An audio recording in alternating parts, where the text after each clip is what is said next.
Kasi nakatapos nga, naging abogado. Tingnan naman po ninyo, yung mag-amang abogado. Tingnan ninyo ang mga nilalabas sa kanilang mga bibig, basura. Sabi nga mga kababayan, character is everything. Pag halimbawa, lumaki ka, mataas nga yung narating mong edukasyon, pero masama man yung ugali mo, wala rin. Ang tawag ng mga matatanda niyan, mal-edukado. Ito naman po yung bago naming product na binibenta online. Eye Glow Serum, whitening po siya. Tingnan ninyo yung epekto sa aking anak na architect before and now. Yung mga inquiries po ninyo, dumiretso na lang kayo sa kanyang Facebook account, Riz Maravillas. Joke time mo na po, mga kababayan, para stress-free. Tapos sabay bigay ng mga magagandang balita. Yung papakinabangan ng ating mga mamamayan. Di ba? Yan ang maganda. Padala ito mga kababayan ni Angelito de Vera, taga Quezon City. Government employee siya. Ang setting dito mga kababayan, election campaign, tamang-tama po ngayon. May isang lalaki daw po na mahilig umattend ng kampanya. Nagkataon po, kampanya po ni Digong, yung kandidato si Digong. Yung lalaki po na mahilig umattend ng kampanya, nang pumunta siya sa meeting di Avance ni Digong, may dala siyang ibong nagsasalita. So tamang-tama, nakikinig po sa mga platika ni Digong. Si Digong pa naman po, mahilig magkwento, mahabang kwento. Siyempre, hindi nawawala yung pagmumura at pangako. Sabi ni Digong doon sa kampanya, kasama yung mga kandidato niya sa pagkasenador, pag kami niya ay nanalo, ngayong eleksyon, ipagpapatuloy ko niya yung war on drugs. Aalisin ko niya totally yung droga at saka tutundukan ko ng korupsyon. Narinig po ng Ibon na Mayna, siguro lagi yung nakikinig sa mga vlogging natin. Sabi ng Ibong Mayna, sinungaling. Siyempre, nagulat si Digong. Tinanong yung Ibon, sino yung sinasabihan mo ng sinungaling? Hindi man nakikita pa ni, di pa man nakikita yung Ibon ni Digong. Pero narinig niya yung sigaw na sinungaling. Sabi ng mga tao, ito yung nagsasalitang Ibon. Tinuro po ng mga tao yung Ibong nagsasalita ng sinungaling. Nagalit ngayon si Digong. Pinagbantaan yung Ibon. Sa susunod pa niya na pag nagsalita ka pa ng sinungaling. Puputulin ko niya yung pakpak mo. Diretso si Digong mga kababayan sa pagkakampanya para sa kanyang mga senador. Nangako naman po siya na other than yung sinabi niyang tatapusin niya yung droga sa korupsyon, magpapatayo ako niya ng mga flood control projects para solusyonan yung pagbaha. Palakpakan siyempre yung mga tao ng mga DDS. Siyempre narinig ng Ibon, pero tahimik. Walang sinasabing sinungaling yung Ibon. Natakot siguro. Ngayon, tinanong ni Digong yung Ibon, ikaw Ibon, ano yung masasabi mo? Nagsalita yung Ibon. Sabi ng Ibon, alam mo na yun.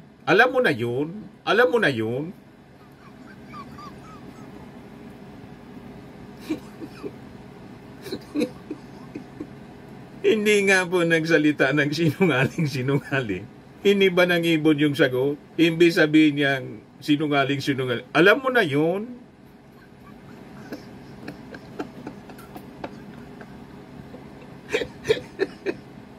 Alam mo na niya yun, nagtatanong ka pa kung ano masasabi ko. Ang ibig sabihin ng Ibon, sinungaling.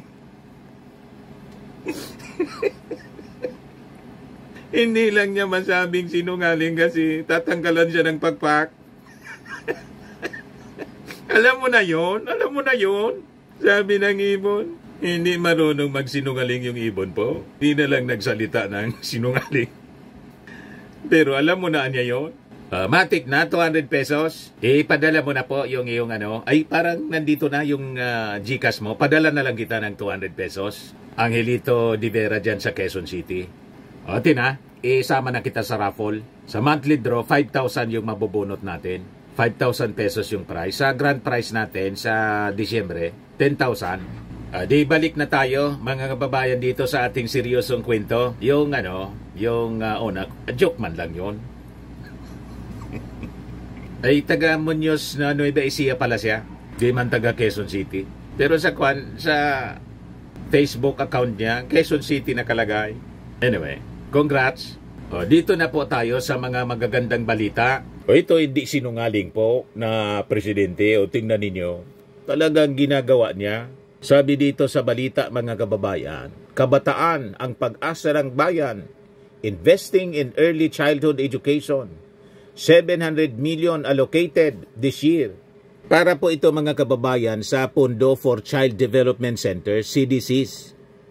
Priority na ng ating Pangulong Bongbong Marcos ang pag-implement nito sa mga 4th and 5th class municipalities sa buong Pilipinas. At ang objective nito ay mapalakas ang child education. Mahal na mahal ng ating Pangulong Bongbong, mga kababayan, ng ating mga kabataan. Tingnan naman ninyo. Di ba? Tulad ni Dr. Rosie Rizal, kasi naniniwala siya na ang kabataan, mga kababayan, ay siyang pag-asa ng bayan. Gusto niya na lumaki ang ating mga kabataan Filipino na mga mahuhusay, na mga mamamayan, na may magandang future. Kaya doon pa lang, mga kababayan, sa kanilang murang edad, kailangang ma-develop na sila. Kaya nag-allocate siya, mga kababayan, ng 700 million pesos para sa early childhood education. Para maturuan po ng tama, hindi lumaking tulad po ni Sarah, walang modo. Di ba? Turuan ng mga magagandang asal. Hindi lang yung magaling sa mga academics, kundi pati sa values education. Yan ang objective ng ating Pangulong Bongbong Marcos. Kasi nakatapos nga, naging abogado. Tingnan naman po ninyo, yung mag-amang abogado. Tingnan ninyo ang mga nilalabas sa kanilang mga bibig, basura. Sabi nga mga kababayan, character is everything. Pag halimbawa, lumaki ka, mataas nga yung narating mong edukasyon, pero masama man yung ugali mo, wala rin. Ang tawag ng mga matatanda niyan, mal-edukado. Dapat tayo, mga kababayan, makapag-produce ng mga mamamayang mal-edukado. Tama pa? Sayang. Kaya dito pa lang, nag-i-invest na po yung ating gobyerno sa childhood education. Yan 700 million allocated this year para po sa pondo ng Child Development Centers sa buong Pilipinas. Priority niya 4th and 5th class municipalities. Yan ang sabi ng ating Pangulo. Siya mismo yung nag-post nito sa kanyang Facebook account. Bongbong Marcos, bagong pag-asa para sa bawat batang Pilipino. Itatayo natin ang Child Development Centers sa mga lugar na walang sapat na paaralan upang masigurong may maayos na simula ang kanilang kinabukasan. Ang ganda ng mga reactions po ng mga tao. Tingnan ninyo, sabi ni Aida Lucena, this is a great initiative, PBBM, Education for All.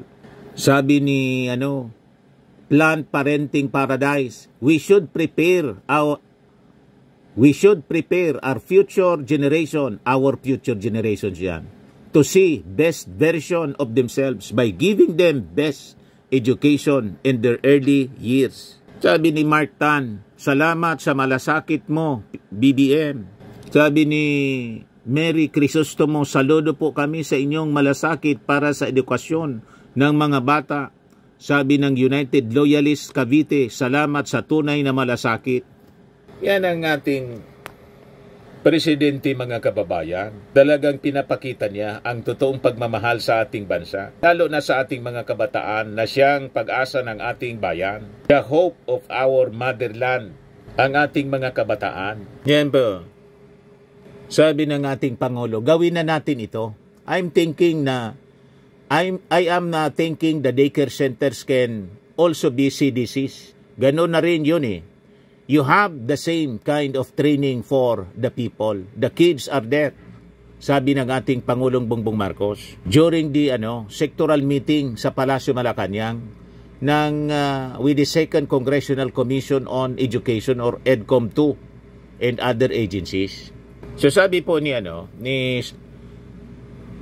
DepEd Secretary Sani Angara, Ito ang 700 million pesos which will be coursed through the local government support fund will finance the development of CDCs for every municipality.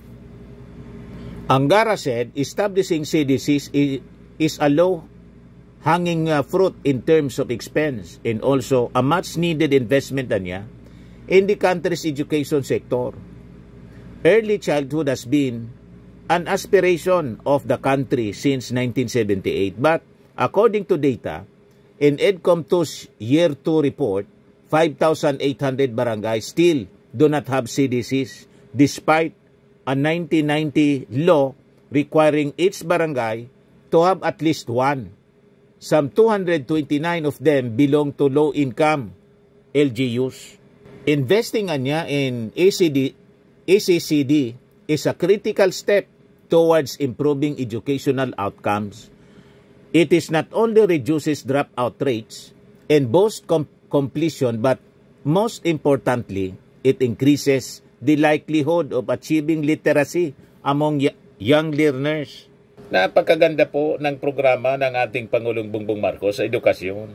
Paliwanag po ni EDCOM2 Executive Director Dr. Carol Mark Yee, by fixing the foundations, nutrition, early childhood education, literacy, and numeracy by grade 3, we will ensure that our reforms are strategic, targeted, and enduring. Acknowledging the challenges in the education sector, President Marcos said he was happy that many of the issues brought up were addressed. We've been talking about economic development, we've been talking about inflation agriculture, etc. It's time to shift focus to education. That's our only hope for the future, sabi po niya.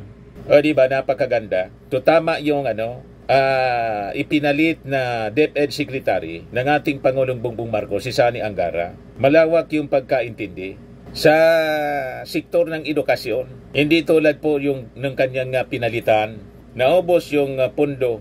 Ang target lang yung confidential funds. Pagdating doon sa mga programa para sa mga bata, pati yung sa feeding program, yung mga pagkain po, nabulok. You see? Parte ito sa magiging, parte ito ng articles of impeachment po. Yung mga anomalies, mga nasayang na pagkain sa feeding program ng DepEd. Para sana mga kababayan, yung kagutuman at malnutrisyon ng mga mag-aaral ma-address. Yung mga diniliver po na mga pagkain bulok. Imagine that. Yan yung inimbestigahan po ng Congress, mismanaged feeding program sa DepEd. Yan DepEd's 5.69 billion feeding program plagued with missing milk, moldy nutrients during Sara's term as Education Secretary. State auditors have reported that the Department of Education 5.69 billion school-based feeding program for 2023 was plagued with issues including insect-infected or moldy nutrients, unsanitary packaging, rotting food items, and food boxes with questionable manufacturing and expiry dates. And these issues occurred during the incumbency of Vice President Sara Duterte as DepEd Secretary. Yan yung inimbestigahan po ng Congress as published by Impact Leadership September 2, 2024. So napabuti ngayon mga kababayan at napakaganda itong mga programa na ginagawa sa DepEd with the DepEd Secretary Sani Angara. Ayos pa, mabuhay ang ating Pangulong Bongbong.